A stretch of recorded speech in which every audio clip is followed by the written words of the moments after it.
The UES Thunderchild moved silently through the darkness of space. Its metal body shone under the light of faraway stars. The ship was large and powerful, the first of its kind built by humans after the Great War. Captain Hannah Park stood tall on the bridge. Her black uniform was crisp, showing her many medals. Her eyes never left the big screen that showed their path to Viridian space. "All weapons ready, Captain," said Jum Kim from his station.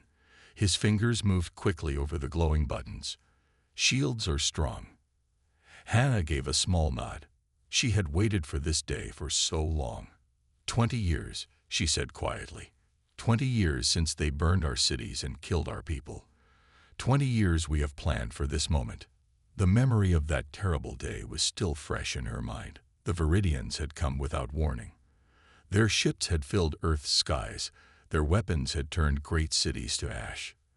The aliens were tall, insect-like beings who thought humans were weak and not worthy of respect. They had attacked because they could, because they saw Earth as easy prey. When they left, the Viridians believed they had won. They thought humans were finished, just another race they had crushed on their path to rule the stars. They had not stayed to make sure. That was their mistake. Deep underground, in hidden bases beneath the ruins, humans had survived. They had gathered their best minds, shared their knowledge, and worked with one purpose: to make sure such a thing never happened again. "Captain," called Da Li from the communication station. His voice broke through her thoughts. "Viridian ships are coming toward us. They want to talk." Hannah straightened her back. "Put them on the screen." The image changed to show a Viridian commander. Its hard green shell gleamed under lights. Its mandibles clicked rapidly, showing its shock. "A human ship. This cannot be," the alien said, its voice harsh through the translator. "Your kind was destroyed." Hannah felt a cold smile form on her lips. "As you can see, news of our end was wrong. This is the UES Thunderchild. We ask for safe passage through your space." The alien's many eyes narrowed into slits. "One small ship is no danger to us. You may pass, with our ships watching you." When the screen went dark, Sue Park, who handled the ship's movement, turned to Hannah. "They think we're no threat." "Exactly as we planned, Captain." "Yes," Hannah said, looking ahead at the stars that held so many Viridian worlds. "They have no idea what's coming." Behind the Thunderchild, hidden by special technology that bent light around them, waited 50 more human ships. Each one was as powerful as the Thunderchild. Each one carried weapons that could match anything the Viridians had. Each one was crewed by people who remembered Earth's darkest day. Hannah walked to the front of the bridge, where a large window showed the actual space before them.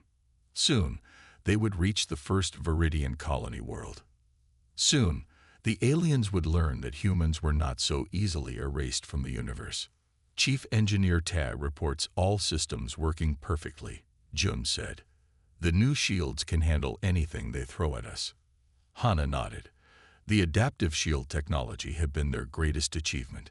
It could study enemy weapons and adjust to defend against them in seconds. The Viridians would fire once, maybe twice, before their weapons became useless. "Navigation, time to the colony," Hannah asked. 3 hours, Captain," Sue replied. Hannah returned to her chair in the center of the bridge.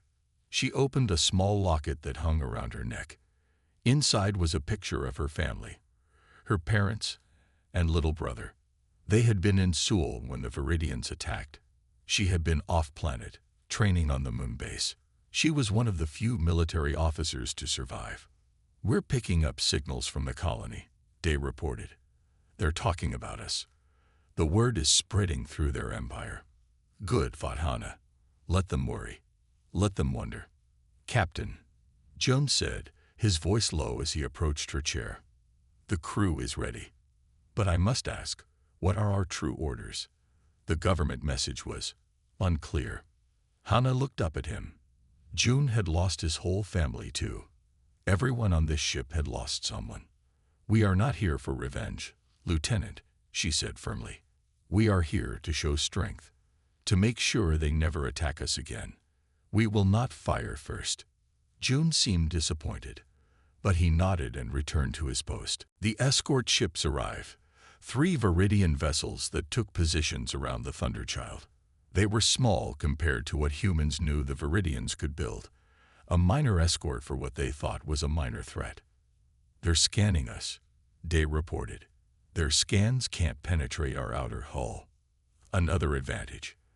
The new human ships were built with materials that blocked alien scanning technology.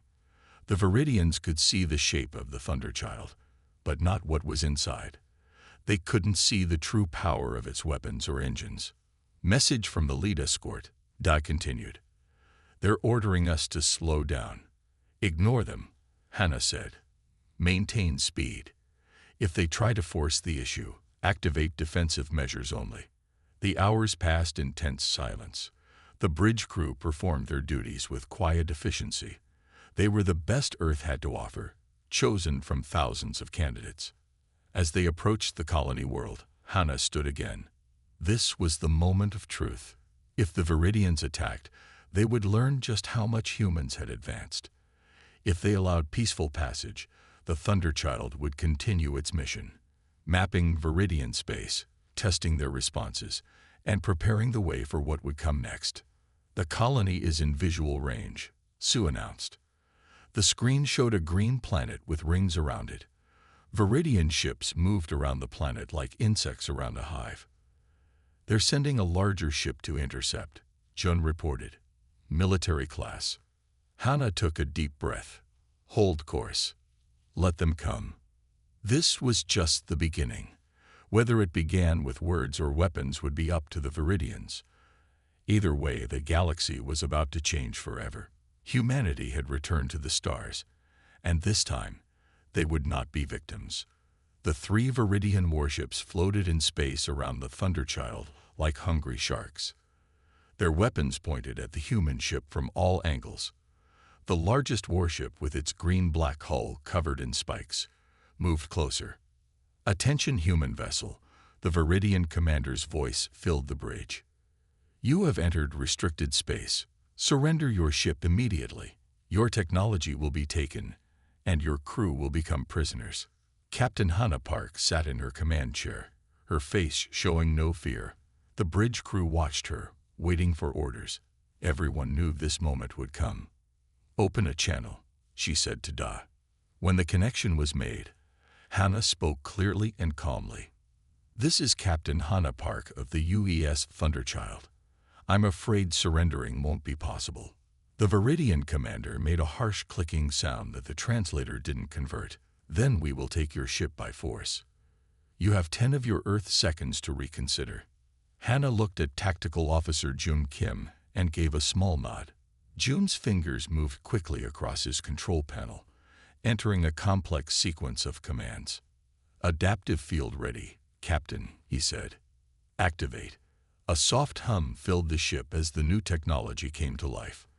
On the main screen, the crew could see the Viridian ship's weapon ports suddenly go dark. The threatening glow of their cannons faded to nothing. "What have you done?"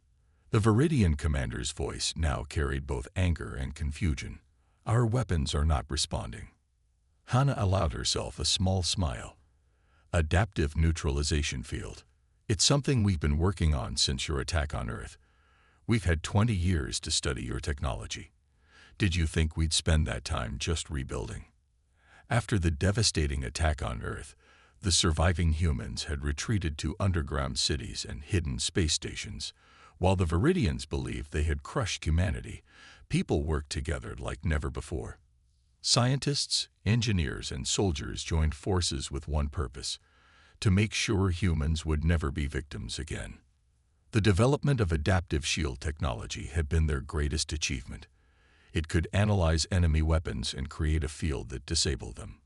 What had taken years to perfect now worked in seconds. "Impossible," the Viridian commander shouted. "No species has ever neutralized our weapons." "Until now," Hannah replied. She turned to Jun again. "Target the abandoned outpost on the 4th moon. Use minimal power. This is a demonstration, not a destruction." "Target locked, Captain," Jun confirmed. Hana stood from her chair and walked to the front of the bridge. Fire. The Thunderchild's main cannon began to charge. A blue light glowed at the front of the ship, growing brighter by the second. When it reached full power, a beam of intense energy shot forward, traveling the distance to the small moon in an instant. The abandoned outpost, once a Viridian mining station, exploded in a precise pattern. The buildings collapsed into dust, but the surrounding area remained untouched. It was surgical precision, showing both power and control. Send that footage on all frequencies, Hana ordered. I want every species in this sector to see exactly what one human ship can do. As Dai carried out the order, the 3 Viridian ships began to back away, moving to what they hoped was a safe distance. The bridge door opened, and Chief Engineer Han Jun entered. He was older than most of the crew, with gray in his hair and lines on his face that told of the hard years after the attack. He had been one of the lead designers of the Thunderchild. Captain, he said with a respectful nod, the engine cooling systems are working perfectly. We can fire again in 30 seconds if needed. Thank you, Engineer Han, Hana replied. Let's hope that won't be necessary. I believe our message has been delivered. The main screen showed the Viridian ships in retreat. Their commander had gone silent. Captain, Da called from his station. We're receiving thousands of signals from across the sector. The demonstration has been seen by at least 12 different species. Hana nodded. This was part of the plan. The Viridians had spent years telling other races that humans were weak, that they had been easily defeated. Now, in just a few minutes, that story had been proven false. New message coming in, Da continued. It's from the Viridian High Command. On screen, Hana ordered. The image that appeared showed a larger, more decorated Viridian. Its shell had symbols etched into it showing high rank. I am Supreme Commander Vex of the Viridian Defense Force, it said. Your display of power is unexpected. We request an immediate meeting to discuss your presence in our territory. Hana knew this was an important moment. The Viridians never asked for meetings. They demanded, they ordered, they conquered. This request was as close to fear as the proud species could show. We are willing to meet, she replied, but not on your terms. The Thunderchild will remain where it is. You may send representatives here. The Supreme Commander's mandibles twitched with obvious anger, but it controlled itself. Very well. Representatives will arrive in 6 hours. When the screen went dark again, the bridge crew looked at each other. Some smiled, others remained serious. They had just changed the balance of power in the galaxy. Send a coded message to Earth, Hana told Da. Tell them Phase 1 is complete. The Viridians are responding exactly as predicted.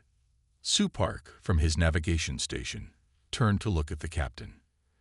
Do you think they suspect the rest of the fleet is waiting? No, Hana said confidently. Their scans can't detect our cloaked ships, as far as they know. We're alone out here. She walked back to her command chair and sat down. The next 6 hours would be crucial. The Viridians were not known for accepting defeat or showing weakness. They might still try something desperate. Maintain all defensive systems at full power, she ordered, and begin preparing the conference room. We're about to make history. Outside the ship, the stars continued their eternal watch. Among them, invisible to Viridian sensors, 50 human warships waited in perfect formation, ready to reveal themselves if needed. Earth's vengeance had been patient, calculated, and was now unstoppable. The great meeting hall of the Galactic Council was filled with noise. Beings from 12 different worlds sat at the round table, talking in worried tones. News had spread fast about the human ship and what it had done. The hall itself was built of white stone with a high dome above. Stars could be seen through the clear ceiling. The council had met here for hundreds of years, making rules for how different worlds should treat each other. Now, they faced a problem none had expected. The humans were supposed to be gone, shouted the Viridian delegate, Torque. His green shell shone under the lights as he slammed his claw on the table. We left their planet broken and burning. Torque was angry, but also afraid. His people had told everyone that humans were weak and had been defeated. Now that lie was exposed. The Luminar delegate glowed softly. Luminars were beings made of light, with no solid form. When they spoke, their whole body pulsed. Yet you did not make sure they were truly gone. The Luminar said. That was a big mistake. Other delegates nodded in agreement. The Viridians had been powerful for too long, and many secretly enjoyed seeing them worried.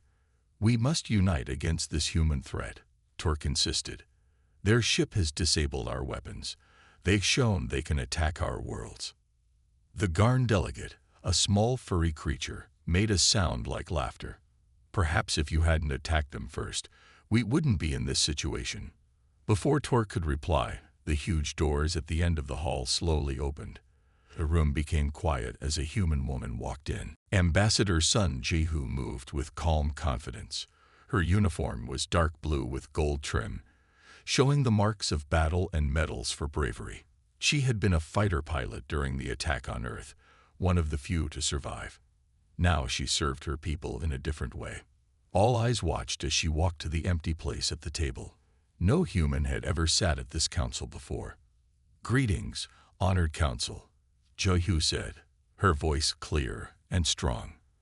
I come speaking for the United Earth government. Torque rose from his seat, his mandibles clicking in anger. You have no right to be here. Humans are not members of this council. Jihu looked at the Viridian with cool eyes. I believe I do have a right. This council made a choice 20 years ago to let Earth face its fate alone. You all watched from far away as the Viridians attacked our world when we had barely reached the stars. That choice has results that you must now face. Many of the delegates looked down or away. It was true. When the Viridians had moved against Earth, the council had decided not to stop them. Some had feared the Viridians too much to act. Others had thought humans were not worth saving. We did not know the full situation, said the Mex delegate, whose skin changed colors as he spoke. The Viridians told us humans were dangerous, and you believed them without checking, Jihu replied. She took a small device from her pocket and placed it on the table. With a touch, it created a large image in the air above them. The image showed 50 human ships, all as large and powerful as the Thunderchild, floating in space. The Thunderchild was just our messenger, Jihu said. Behind it comes justice. The room filled with gasps and worried whispers. No one had known humans had built such a fleet. No one had thought them capable of such strength after being nearly destroyed. From across the table, an ancient being rose slowly. The Telosi were one of the oldest races in the galaxy, with bodies made of living crystal.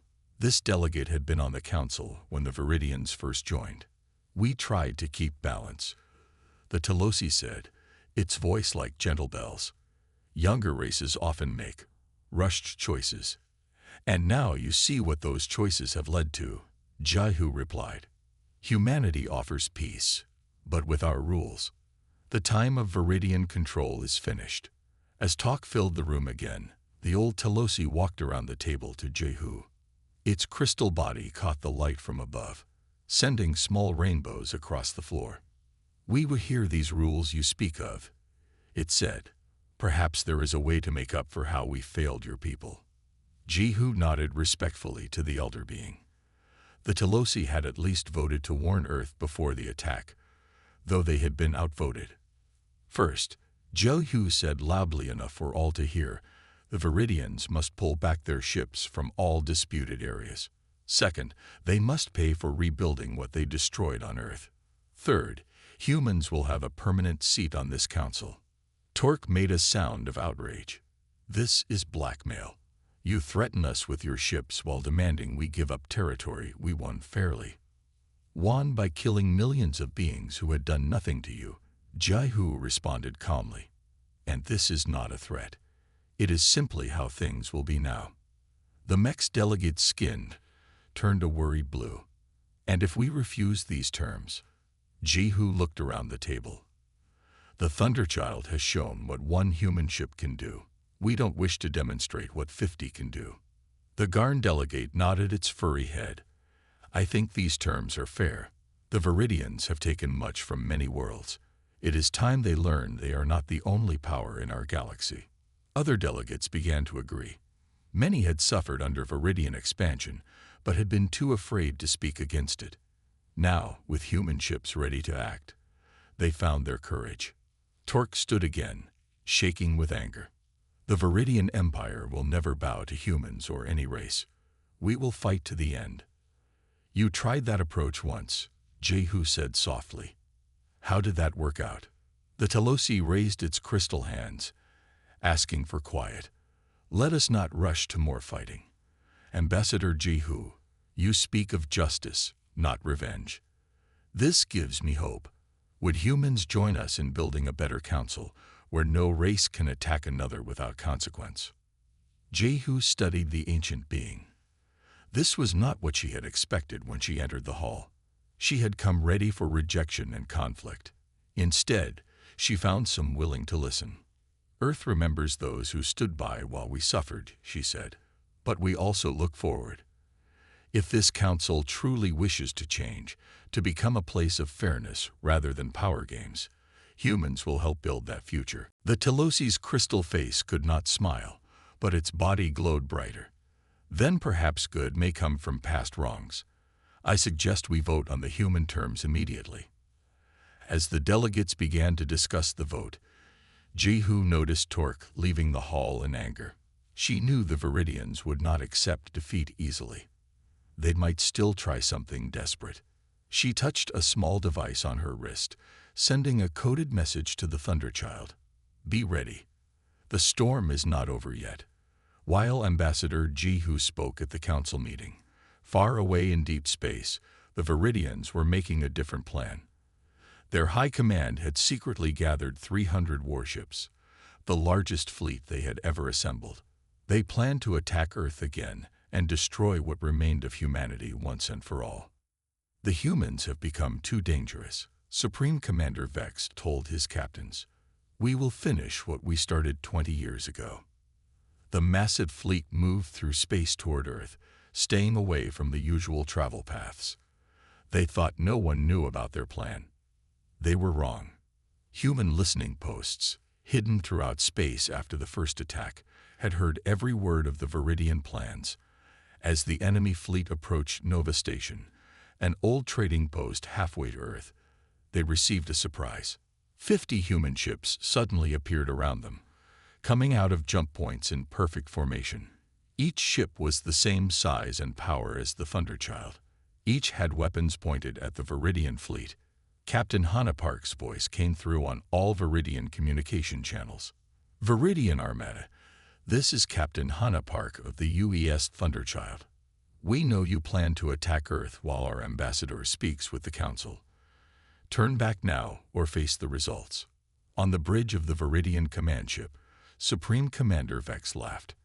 His officers joined in, though some looked worried. 50 ships against our 300, Vex replied. Your kind truly has lost its mind. This will be even easier than the first time. From her captain's chair on the Thunderchild, Hannah heard the reply and shook her head. They never learn, she said quietly. She turned to her crew. Battle stations. Execute Formation Delta. Remember our orders. Disable, don't destroy unless absolutely necessary. Around the Thunderchild, the other human ships began to move in patterns never seen before in space combat. Instead of meeting the Viridians head-on, they split into small groups, attacking from multiple directions. The Viridians fired their main weapons. Green energy beams shot toward the human ships, but the adaptive shields did their work. They not only blocked the attacks but absorbed the energy. All ships activate countermeasures, Hannah ordered. The human fleet released the stored energy back at the Viridian ships, targeting their engines and weapons systems with surgical precision. 20 Viridian ships stopped moving in the first minute of battle. What is this? Vex shouted as reports came in from his damaged ships. How are they doing this? On the Thunderchild's bridge, Tactical Officer Jun Kim worked with cold focus. His hands moved quickly over his controls, directing the ship's weapons with perfect aim. "Main target locked," he reported. "The Viridian flagship is in range." Hana nodded. "Execute attack plan Omega." The Thunderchild suddenly accelerated directly toward the massive Viridian flagship. To anyone watching, it looked like the human ship was on a suicide run, planning to crash into the enemy. "The humans have gone mad," Vex shouted. "They're going to ram us." He ordered all weapons to fire at the approaching ship, but the Thunderchild's shields held firm as it raced forward. Just when collision seemed certain, something impossible happened. The Thunderchild created its own mini-wormhole, a hole in space itself. The ship slipped through and disappeared from in front of the flagship, only to reappear behind it an instant later. Before the Viridians could turn their weapons around, the Thunderchild fired precisely at key points on the huge ship. The flagship's engines died. Its weapons went dark. The mighty vessel became a floating piece of metal. Throughout the battlefield, the same scene played out again and again. Human ships using jump technology to appear and disappear, firing only at weapons and engines, never at living areas. Inside the Viridian flagship, alarms blared. The lights flickered and went out, replaced by dim emergency lighting. "We've lost engines," an officer reported to Vex. "Weapons are down. Life support is on emergency power." Vex couldn't believe what was happening. How? How can 50 ships defeat our armada? The battle that would later be called the 18 Minutes War ended as suddenly as it had begun. In less than 20 minutes, all 300 Viridian ships had been disabled, floating helplessly in space. "All enemy vessels neutralized," Captain Jun reported on the Thunderchild. "Minimal losses on both sides." Hana stood and walked to the front of the bridge. She looked out at the disabled Viridian fleet. Not a single ship had been destroyed. Not one had been broken apart or set on fire. They were simply stopped, unable to fight, but with their crews alive. "Open a channel to all Viridian ships," she ordered. When Day nodded to show the connection was made, Hana spoke clearly. "Viridian forces, your ships have been disabled, not destroyed. Your life support systems remain functional. Rescue ships will arrive to assist your crews." She paused. "Humanity remembers what it means to lose lives. We won't become what we fight against." In his darkened command room, Vex listened with his head bowed. Defeat was something he had never experienced before. His proud race had always won, had always crushed those who stood against them. "How?" he asked again, to no one in particular. "How did they defeat us so easily?" An old officer nearby answered softly. "They spent 20 years preparing while we spent 20 years boasting. They learned from pain while we learned nothing from victory." On the Thunderchild, Hana received a message from Earth. "Captain Park, this is Earth Command. Ambassador Jihu reports the Galactic Council has accepted our terms. The Viridians have been ordered to stand down all forces throughout the galaxy." Hana nodded. "Please inform the ambassador that the Viridian armada is no longer a threat. No ships were destroyed. No lives were unnecessarily lost." As the human fleet moved to secure the disabled enemy vessels, Hana thought about the past 20 years. All the work, all the sacrifices, all the hard choices that had led to this moment. Humanity had won not just through superior technology, but through better strategy and restraint. "Captain," Engineer Han called from the engine room. "The new jump drives performed perfectly. We can make the return journey whenever you're ready." "Thank you, Engineer," Hana replied. "But I believe our work here isn't finished yet." She turned to her communications officer. "Dai, send a message to the Viridian High Command. Tell them their fleet has been defeated but preserved. Tell them we're ready to discuss terms for a new relationship between our peoples." Peace through strength had always been humanity's goal. Today, they had shown both. 6 months had passed since the Battle of Nova Station. The galaxy had changed in ways no one could have predicted. The once mighty Viridian Empire had fallen apart as the many races they had ruled rose up and claimed their freedom. The UES Thunderchild floated in space above a blue-green planet. This was New Terra, the first colony humans had built outside their home solar system. From the large windows of the observation deck, Captain Hannah Park watched the work happening below. Workers in spacesuits moved around a half-built station that would soon become a meeting place for all species. The door to the observation deck slid open with a soft sound. Daly walked in, holding a data tablet. His uniform was different now. It showed not just Earth's symbol, but also the new mark of the Galactic Alliance. "Captain," he said, offering the tablet to Hannah. "Good news. The last of the peace papers have been signed. The defense group now has 17 members, all races that were once under Viridian control." Hannah took the tablet and read through the information. So much had been done in such a short time. After centuries of fear and fighting, different species were working together. "And what about the Viridians?" she asked, looking up from the tablet.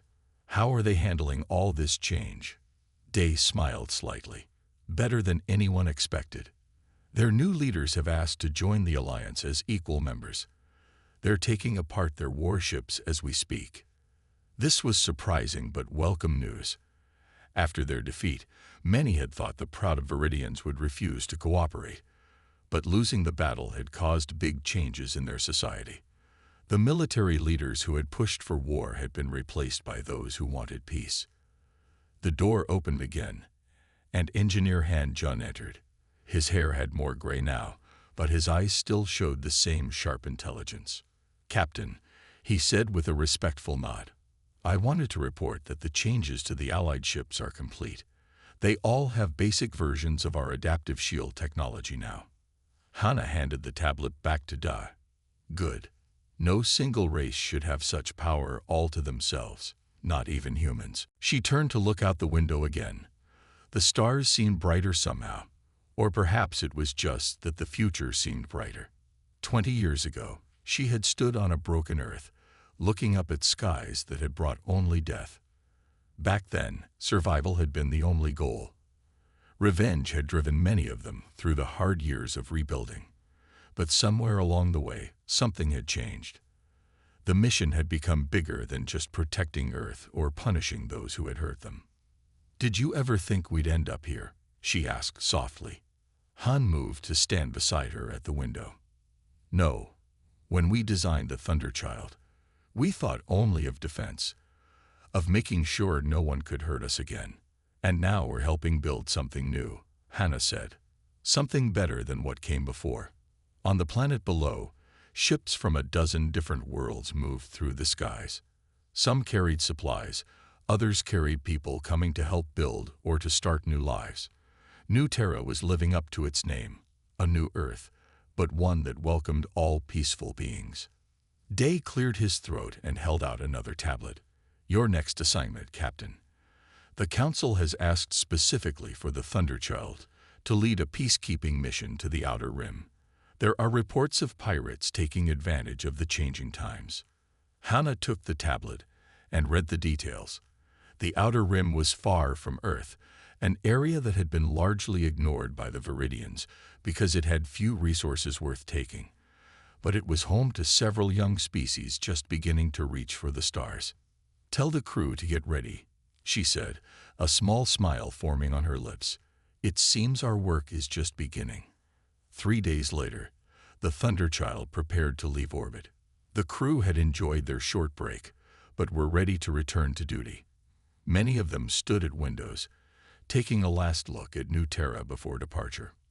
In her quarters, Hannah held the small locket that contained the picture of her family. She no longer opened it every day, as she once had. The pain was still there, but it had changed over time. It had become something that pushed her forward rather than holding her in the past. "Captain, to the bridge," came Sue's voice over the ship's system. "We're ready for departure." When Hannah reached the bridge, she found not just her crew, but also a message waiting. On the main screen was the face of Ambassador Jihu. "Captain Park," Jihu said formally, "the Council wishes the Thunderchild safe travels. Your ship's name has become known throughout the galaxy, a symbol of both great power and great restraint. Thank you, Ambassador, Hannah replied. We'll do our best to live up to that reputation. After the message ended, Hannah took her place in the captain's chair. Around her, the bridge crew worked at their stations, preparing the ship for its jump to the outer rim. Course is set, Captain, reported Sue from the navigation station. Engines at full power, added Han from engineering. Hannah looked at the main screen, which showed New Terra growing smaller as they moved away. Beyond it, the stars waited, countless worlds, countless possibilities. Engage jump drive, she ordered. The Thunderchild's engines hummed with power. Space seemed to bend around the ship, and then it shot forward, disappearing in a flash of light. Throughout the galaxy, beings of all kinds watched the stars with new eyes. Some with hope, some with worry, all with the knowledge that things had changed forever. Humanity had arrived on the galactic stage, not with conquering armies, but with a firm hand and a fair mind. Where once there had been fear and fighting, a new order was taking shape, not built on the rule of the strongest, but on respect for all. Not perfect, not without problems, but better than what had come before. And flying between the stars, the ship that had started it all continued its journey, carrying with it the promise of what could be when strength was guided by wisdom. The end.